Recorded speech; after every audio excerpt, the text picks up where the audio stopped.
Hi everybody, Nate Eaton here with Eric Grossarth in the EastIdahoNews.com studio. For the past several days, Eric has been poring over all of these documents. I have as well, that were just released from the Chandler Police Department. So we want to walk you through what we found, what's new, what's different, and what's unique, I guess, about these documents. First of all, Eric, how did these documents come to be released? So the media were sending lots of requests to the Chandler Police Department, especially our friend Justin Lund down with Fox 10 down there in Phoenix, and they were asking for emails, everything that had to do with Laurie, Charles, Chad, any email that mentioned that they asked for.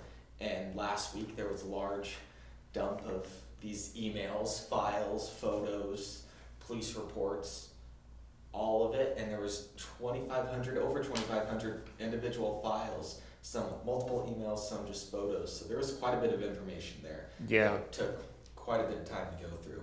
Yeah, so this came from Chandler Police. So these requests were made over the past year and a half, really, since the beginning of the case. And a lot of the pages were redacted, meaning the police still consider the information sensitive for the investigation. So it was black lines through a lot of it, or completely black pages, a lot of that. And then a lot of them were emails that really, reporters asking for information of, hey, do you have a comment about this? Do you have a comment about that? So as the case was unfolding. So I would say, what percentage would you say? Half, maybe, in those categories? Half of it was actual information on that case.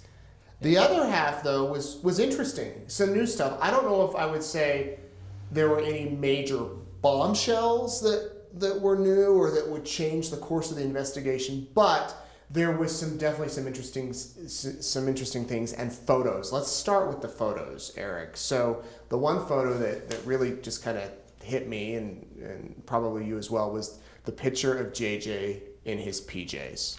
Yeah, we've heard about JJ wearing red pajamas when investigators found his body doing the autopsy, and that was something that was released. It was taken around noon on the last day that investigators say anybody saw JJ alive, and it's those pajamas that they found him in. And so we don't know if this is the last picture of JJ, but it is definitely within that last day that investigators say that he was alive. And he's sitting there on a couch, and it appears in Laurie's townhome, playing with a plastic cup on a couch.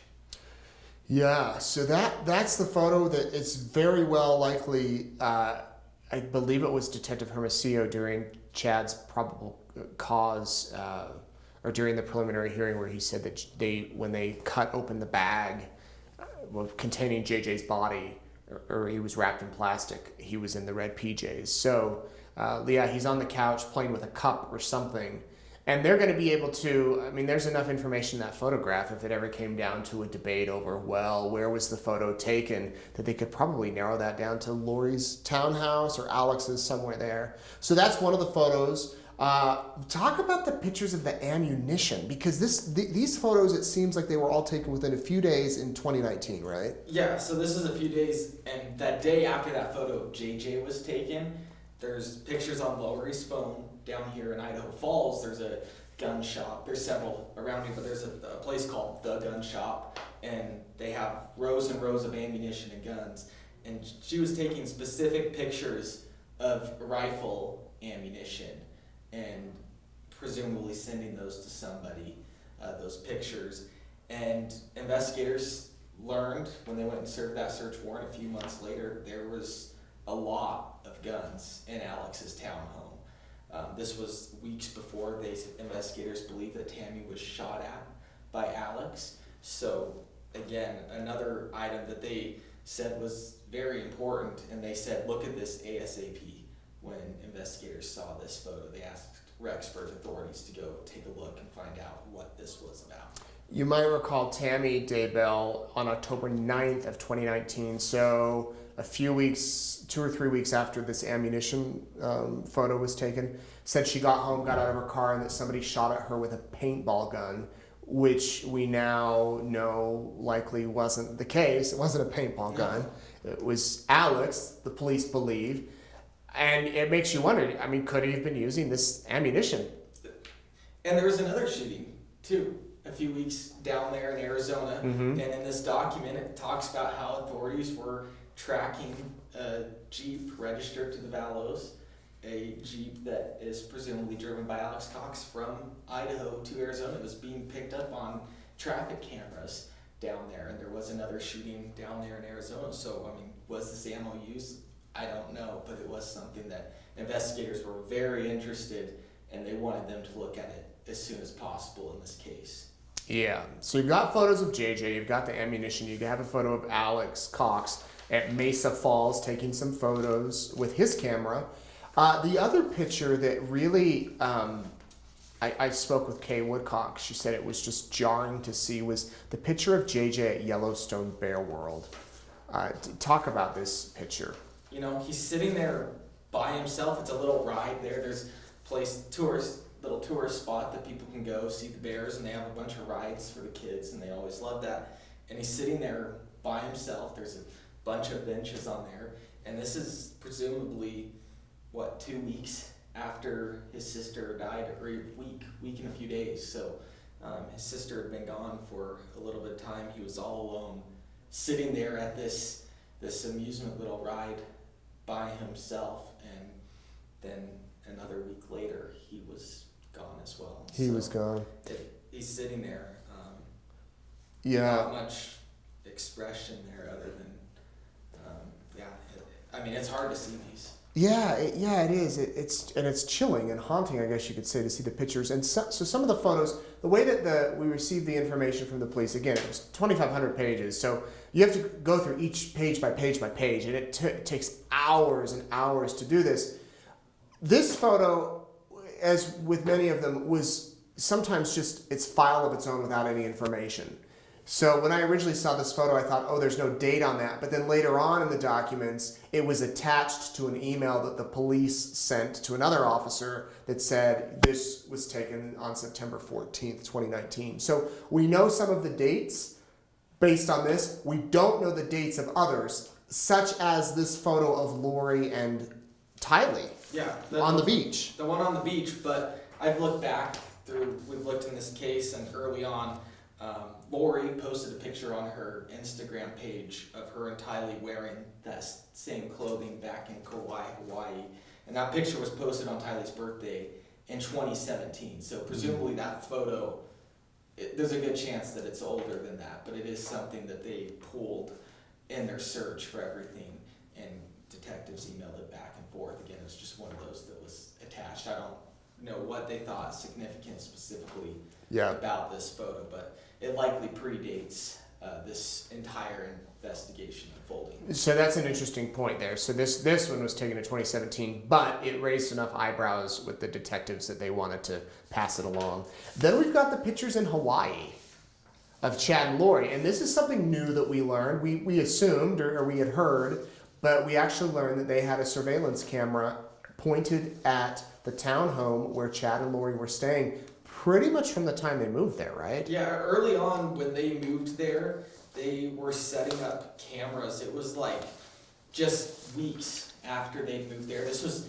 before it really hit the media. They knew they took a flight to Hawaii. They tracked them down to this condo, and they parked a car outside the house with a little camera hidden inside of it. And it got pictures of other people coming and going, and I don't know who they are, but there were pictures of Chad and Laurie leaving that townhouse. And the pictures likely, because investigators said the day of the news release, when that first came out, they hadn't seen any sign of Chad and Laurie yet, but they ended up getting these photos likely before the January search warrant. You've got to assume, and obviously this proves it now, that so much more is happening behind the scenes than they are saying. And there's a multitude of reasons for that. One, if they had come out right away in December of 2019 when JJ and Tylee were missing, when they reported that, and they say, by the way, we're monitoring every movement, and if their parents in Hawaii, well, that's going to likely spook whomever is wanted by police. And so police are careful in what they release, and they're strategic in what they do it. And it's interesting, I think, one day to figure out all of the behind the scenes stuff, which will be fascinating. Okay, so we've got the photos in these. We've got also, let's talk about, is it the GPS Google map thing, Walmart and Rexburg? What was that? So there were several items that were included there. GPS data, there was ones of Laurie's phone in Rexburg, Chad's phone, property, kind of where cell phones, towers. And these are the preliminary drafts that weren't finalized, but they were sent to MUD investigators. And September 26th, so this was days after JJ was last seen, several weeks after Tylee was last seen.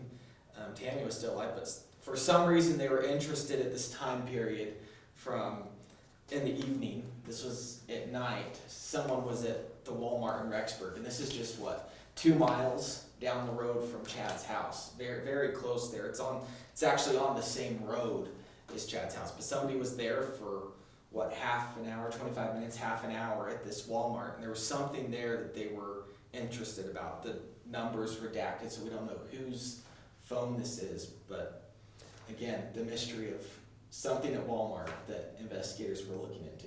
Yeah, this was, they call it a CAST, Cellular Analysis Survey Team from the FBI, sent investigators a document with cell phone data on September 26th. The phone number's redacted, but they're just down the street at Walmart from Chad's home.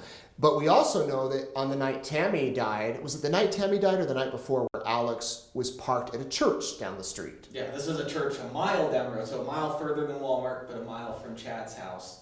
He was parked there too. So the CAST team with the FBI is able to really plot out Alex's movements. And what we learned earlier is that after Tylee was allegedly buried at Chad's property, that Alex went to Del Taco? Yeah, Del Taco, which is further down that road. So they're plotting his movements and they're seeing what's happening. And they get this through Google. So when you're on your phone, it tracks these data, and we learned all about that when we went down to Salt Lake a few months ago, and they can do a lot of interesting things to track people and pull stuff. And some of this is stuff people try to delete from phones too, and they're able to come back and recover that. Oh, sure. Well. Once you've sent it, once you've done something with any technology, it can likely be recovered. Speaking of phones, we have the text messages. I think the one that really stuck out to me was the text messages from Kay Woodcock to Laurie right after Charles died in the summer of 2019. So basically, to set it up, Kay is telling Laurie they're trying to make plans for Charles's memorial service. And she said, I need, I don't know, do we have the screen grabs in this report? Not in this report, but there are those screen grabs. And we can she says, I need a hug from JJ. I need a kiss from JJ. Please answer me. Are you getting my emails? Are you getting my texts? I'm just summarizing it here. And then Laurie responds, basically, we're busy. We're moving to Hawaii. JJ, it's best if he doesn't come to the memorial service for his own father. And we'll be in touch. Let me know where you want me to send the ashes. So you've got the text messages there, and then you've got a lot of emails from Kay to police months before this went public, saying, what's going on here? Here's why we're concerned. Here's what's happening with the life insurance money. She was upset when she found out I got the life insurance money. So you've got all these emails from Kay, really concerned, and then you've got emails from Charles to Laurie. Yeah. What do those emails show us? Yeah, so that was in emails back in March? Before he died, obviously. Before he died. Yeah. March there, they were going through this kind of divorce thing. January, there was the whole issue with him trying to get her to the community bridges to undergo that psych eval. And then Laurie drops off the face of the earth for weeks. And 38 days after not hearing anything from her, she left JJ behind. He's reaching out to her and says, hey, I want to get some sort of connection, family connection here. JJ misses you. Let's figure this out. If you're not going to come back, then we're going to have to sort this out. But he was kind of giving her another chance to come back. Hey, let's make our marriage work. And we miss you. Please come back. I don't know why you're not talking to me. Yeah. Yeah, so you've got that email from Charles. What's interesting about that email is there was a redacted paragraph that was completely blackened out. This is just my own assumption. Don't take this as fact. But it almost, the way that it's set up, the paragraph before and the paragraph after, it's almost as if Laurie had accused him of having an affair or being unfaithful or something, because the first sentence after that redacted paragraph, he says something like, "You and I both know that this is ridiculous. I've only been faithful to you." Something in those terms, in that, those type of words. So he addresses it if Laurie was accusing him of having an affair or whatnot.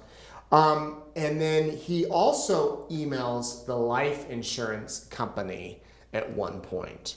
You recall that? Yeah, and again, it was one of these in there. He does email that life insurance company looking into how the policy, switching all of that. Yeah. How he switched that eventually to K, because he was worried, and he tells them that he noticed that there had been a change in his password on his account, and he wanted to let the life insurance company know, "I did not change this password." And he tells a little bit about Laurie, that I'm worried for her. I need to change the policy over to K, and so there is that other email from Charles. All right, so Columbia. So yeah, what's that? So again, we'll go to July 11th. Charles is shot and killed by Alex. You get the stories from Alex, Laurie, and Tylee that investigators now say didn't add up. But 3 days after that shooting, Alex booked a flight from Phoenix, Arizona to Columbia, and Passport, they track when people come and go. It shows he took that trip to Columbia, and it was just a few days, July 14th to the 19th of 2019.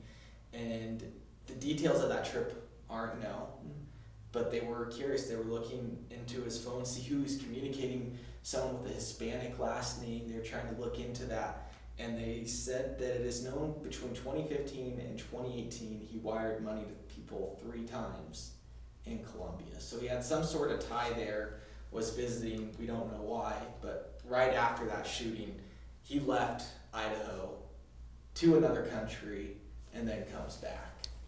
Yeah, that's interesting. Might be a coincidence. I don't know how many people are wiring money to people in Colombia, and 3 days after shooting a man, taking a flight to Colombia, but it happened according to these documents. Okay, we've also got the sister-in-law who, this was another interesting tidbit, August of 2019. Tell me about this email. So this is August 8th. So again, we'll go back to some police reports back there. So Charles and Adam Cox, which is Laurie's other brother, they were planning some sort of intervention with Laurie when he was killed that day, according to investigative reports. So on August 8th, Adam's wife emails a detective outlining all of these beliefs and theories that she has of Alex and Laurie killing Charles that day. And then she goes on to say that Alex, at one point, Laurie had 2 dogs, didn't want them anymore, and so he just threw them out in the desert. And then another family member didn't want a dog, so Alex shot and killed it. So it's kind of when they didn't want something, Alex took care of it, according to this family member. And this family member, again, was very concerned on August 8th, 2019, that something wasn't up and something wasn't right with that shooting of Charles Vallow. So less than a month after that, but several months before the case took a turn in Idaho. Yeah, the relationship between Alex and Laurie is interesting. In fact, one of the detectives in one of the emails wrote to another detective saying, I don't recall the exact wording, but Laurie and Alex's relationship is weird. But within a few days after JJ died, he was out shopping for a coat. Or within a few days after JJ disappeared, Alex was out shopping for a coat for Laurie. I've never bought my sister a coat. I would if she asked, but it seems like there's just a whole level of bizarre relationships here. So the sister-in-law's concerned after Charles's death and is writing to detectives saying, you need to look at this, and mentions the dogs that were shot. That was on August 8th of 2019. On August 9th, the very next day, Kay Woodcock, JJ's grandma, is concerned, emailing detectives, asking for a welfare check, saying Laurie won't respond to text or calls after she learned that Kay got the life insurance. Then, a few weeks later, there's emails with the school where JJ was attending, Life Academy. What did those emails say? Yeah, so those emails, so Laurie moved to Rexburg in this time, and a few days after that, Laurie emails this Life Academy, and she says that she was offered a job out of state, had to move quickly, and JJ wouldn't be returning to school. She was really appreciative of the school and thank you for everything you've done, but it's just not going to happen because I had to move so quickly. And she goes on saying it's kind of been hard after the death of Charles and everything. And the school, a lot of that information from JJ's records, like his learning plan and things, were sent over to detectives during that. But again, because that's a lot of personal information, that was redacted out, most of that information. Yeah, there were pages and pages and pages of report cards and attendance, whatever, anything with the school that they released. So you've got Laurie emailing the school saying, we got to suddenly move. I got a job out of state. You've done a lot for my son. Thank you. Then you've got another email that Laurie sent. It seems like September 22nd, 23rd, and 24th of 2019, that time frame when JJ disappears, we have the photo of him in the PJs, we have the photo of the ammunition. Then there's an email that Laurie sends to the woman who had been caring for JJ, and Laurie says, JJ's grandparents came to get him for a few weeks to give me a break. So I no longer need your services. You're such a sweet girl. I wish I had more work for you. Smiley face emoji. So hours after her son is killed, she's emailing the child care provider saying, I don't need your services anymore. Just a few weeks after she emailed the school in Arizona. So all of this is being tracked. Then we have the screenshot of her plane ticket. Yeah.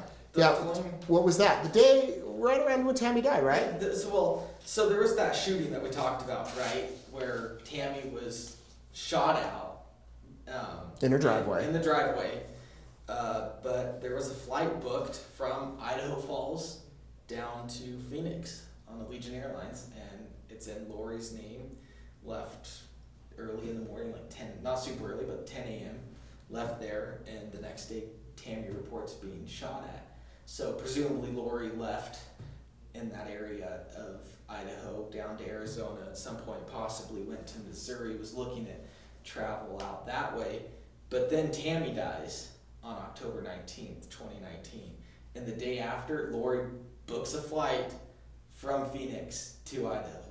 So she's gone for a few weeks in there when this stuff with Tammy has happened, according to these flight records. And do you remember, it was around this October time frame, I believe October 1st was the very first day she went to the storage unit in Rexburg and got that unit. And she was visiting that unit nearly every day for a while with Alex, or Alex would visit by himself. One time she visited with Chad, we presume. So there was a lot of activity happening there at the storage unit, all within that time frame of when Tammy's dying, the gunman showing up in her driveway with a paintball gun or whatever. Guns were coming and going from that storage unit. Yep, the pictures were flying. So yeah, things are being planned, things are happening behind the scenes. All right, law enforcement officers witnessed Chad and Laurie holding hands on October 19th, 2019, that's the day Tammy died. Tammy died, but yeah. Days after, there's a little note in one of these timeline email things that law enforcement witnessed Chad and Laurie holding hands days after. So law enforcement were looking at Chad and Laurie already. I mean, they've been looking. They were already investigating this Arizona case. People were asking for welfare checks. There was a lot going on. They were looking into this for quite some time. And they were getting emails from people like, hey, this guy's wife just died in Idaho. This isn't adding up. What's going on? Yeah. I think when Tammy died, people that were really looking into this thought, whoa, Tammy died and Laurie's husband died in July. What's happening here? And then we learned, of course, the kids were missing.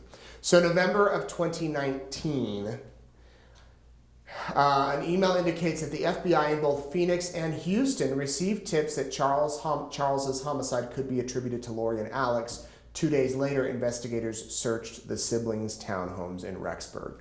We know from talking with Melanie Gibb, who stayed at Laurie's house, there wasn't much in those townhomes, at least in the kids' bedrooms, where you would assume kids would sleep, that the closets were empty and there was just a bed and not a lot of furniture. That's kind of how the house was in Arizona when Charles was shot. It wasn't like they had a lot of stuff, like a lived-in home. And Colby has said before, Laurie's son, that they moved around quite a bit. So, that could be just kind of the way they lived. All right, so... And that's kind of interesting with the storage unit, too. These units have 2-car garages, if you've ever been there before. There's a lot of space in these. Yeah, the townhome where they were living had a 2-car garage, but they got a storage unit to put stuff in. And the stuff they put in there was photos, kids' bikes, basically everything associated with the kids.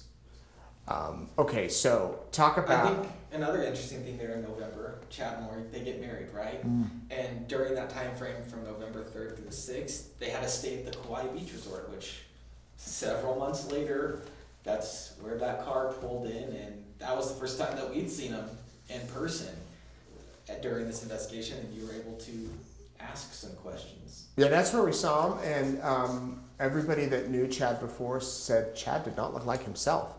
Chad used to always wear, from what I understand, long-sleeved dress shirts or collared shirts, never wore flip-flops or sandals, and always had long pants on. And here he was at the resort in board shorts or swimming suit, shorts, t-shirt, and flip-flops. And his hair looked different, and he had lost weight. His face was thinner. He was trimmer, and there was Laurie, very thin. And from what we've been told, she loved that resort. She stayed there a lot. And the day that we approached them, actually, they went into the hotel and they stayed the night there. They didn't leave until very early the next morning. And that's a whole other story that we'll have to share one day as far as what was happening. But police were watching. Police were watching, as were we. Yeah.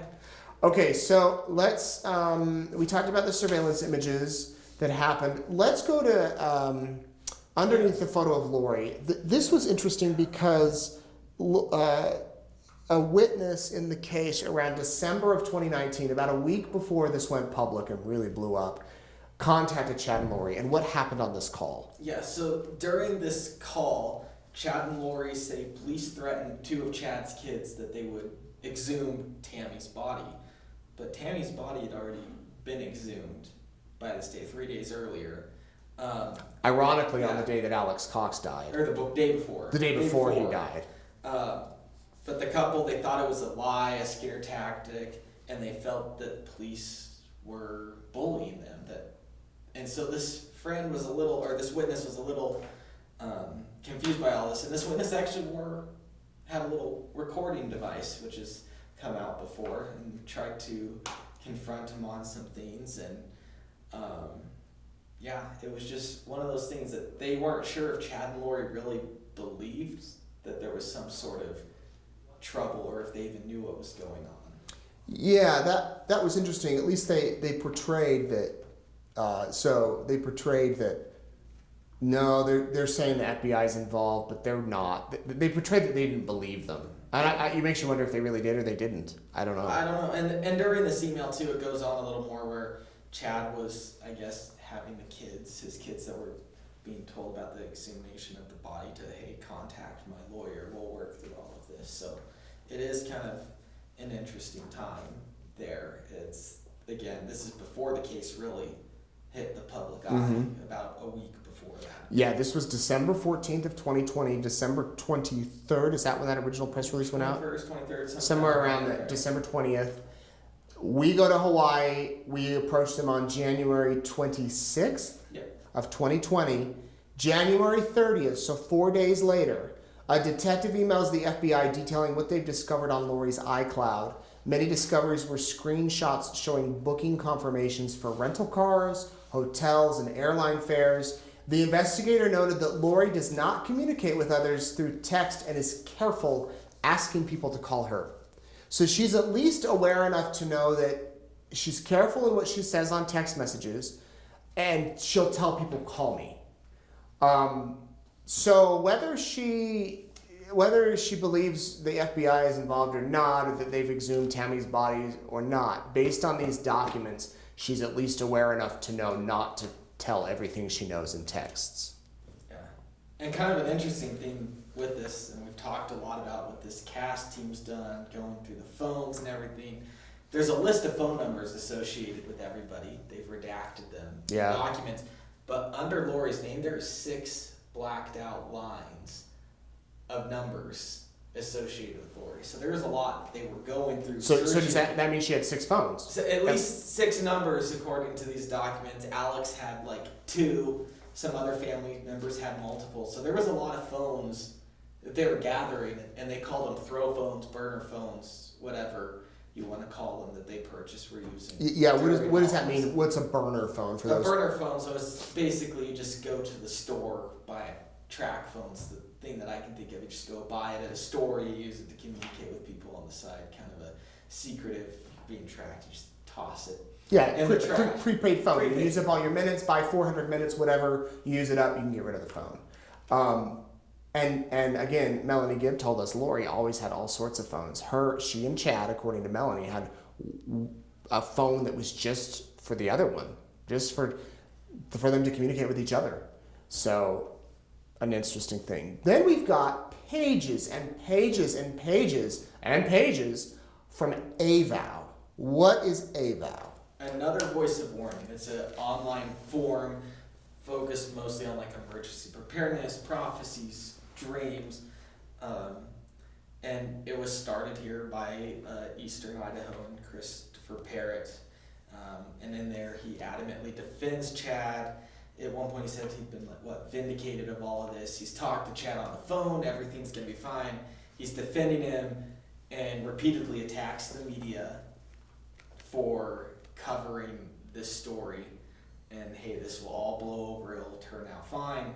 And there's people on there asking questions, defending Chad, some questioning him, because Chad was a contributor to this. That's where it's relevant, because Chad wrote for this website. They had like a monthly, I believe it was monthly. Like a column. They had a column kind of publication that came out that people paid extra money for to use this thing. So all this was a paid form. You had to have an account to go in and view any of it, but investigators had 250 individual screenshots associated with this specific thread talking about Chad. So there's nothing really too revealing about this, but investigators were, I think, hoping that Chad was maybe on that forum because he was a frequent contributor and participated on it. They were watching AVOW. They were watching AVOW, and Parrott, Christopher Parrott, who we've reached out to before. Christopher, if you're watching, we'd love to talk with you now. Adamantly defended Chad, more than anybody, I think, anywhere, until the day the bodies were found. And then there was a sudden change of heart and an apology. So at least a generic apology. So you've got all the AVOW shots. You've got the emails that we talked about from the media requesting things back and forth. Generally in these type of cases, police departments, well, in all cases, police departments generally have a person assigned to deal with the media.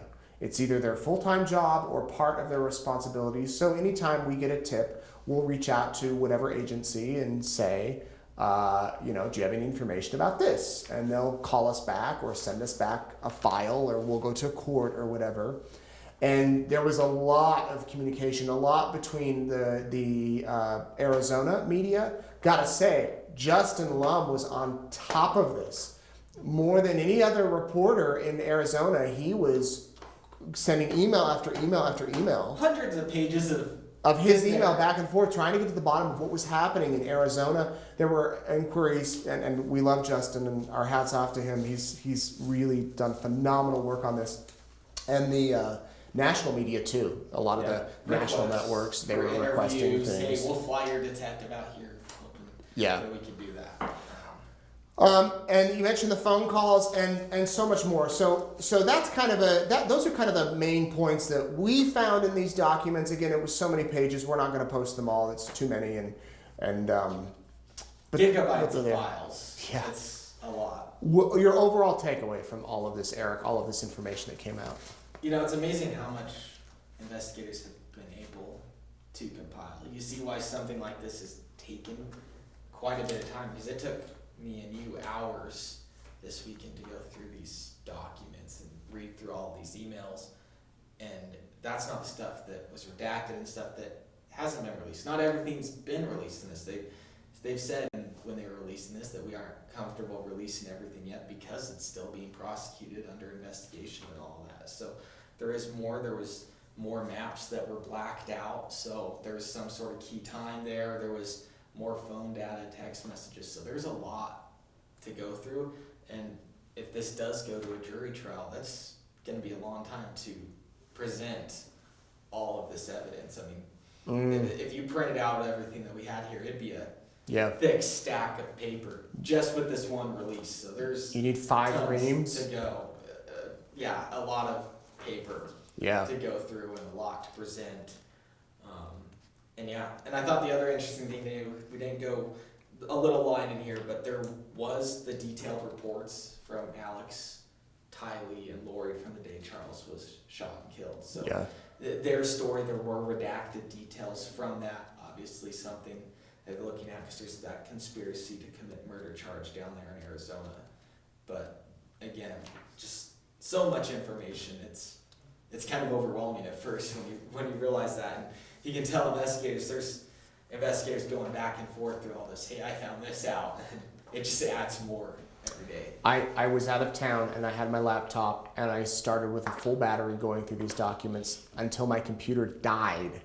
And I think I was about halfway through. And then I had to pick it up when I got home. So yeah, it took forever. And here's the thing. This was just Chandler.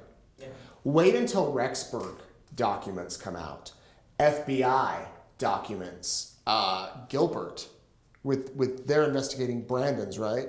Brandon's and Fremont County. Brandon's, Fremont County, where Tammy died. You've got one agency with this many documents up to this point. And that's not even all of it. It's not even all of it. Half of it was redacted, and half of it, when this is all said and done, the amount of data and information will be mind-blowing. I mean, it already is if you think about it. So Eric did a phenomenal job summarizing all this in bullet point format, so you can go through and just kind of get the keynotes. I mean, it's 10 pages printed, 9 pages printed. So we'll put a link to that. It's already on eastidahonews.com if you want to go check it out, along with all of our other coverage. Quick update on where we stand on cases now. Laurie, of course, is on hold. Nothing's happening with her until she is deemed competent. So she hasn't even been arraigned on the new charges of murder and conspiracy. So basically, her case is on hold. Chad is still set for trial in November, but it's not going to happen. Just because we've gone through all this. There's so much there. It is set, and by the way, I'm not saying that it officially won't happen. It still could, but don't bet on it. Most cases involving murder are pushed off months, or they'll reset trials numerous times. It'll be rescheduled. So it's not like this is going to happen in November. If it does, it'll be crazy. But the next big hearing that we're going to keep an eye out for is the change of venue hearing, which has not been scheduled. We had heard it might be happening in August, but it might not be, where this will be at least a day, maybe 2 days or 3, where Chad's attorney, John Pryor, is going to argue that this case needs to be moved out of Madison and Fremont counties to another part of the state, and the prosecution will likely argue that it should stay there. Who knows which way it'll go. You know, the Derek Chauvin, the officer in Minnesota who was charged and found guilty of killing George Floyd, their trial stayed right there. And look at all the media attention that got. So it's possible it could stay here. And then we've also got the death penalty issue. Yeah, and they have a few more weeks to decide on that based on their Idaho law says 60 days after that plea is entered. So Chad's arraignment day. 60 days after that, investigators or prosecutors, they have to file their notice of intent, say, yes, we will seek the death penalty, or no, we will not, and kind of their reason why they made that decision. So again, we have a few more weeks on that. We're keeping an eye out on that every day to see if that does come down, because that's something we're expecting. Yeah, and he was arraigned early June. Early June. June 10th-ish? June 10th, So around there. It's around August 8th, 9th is when that 60-day deadline comes through. So we're getting very close to that deadline. And here's what we'll, if I had to guess based on prior history, prosecutors will file for the death penalty regardless if it's a death penalty case. I shouldn't say regardless, in a lot of cases, because they can always take it off the table later.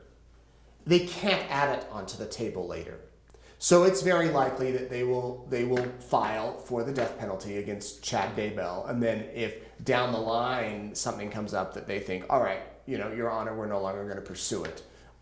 So I would expect that you'll see that. I guess they can always file for an extension too if they feel like they need it.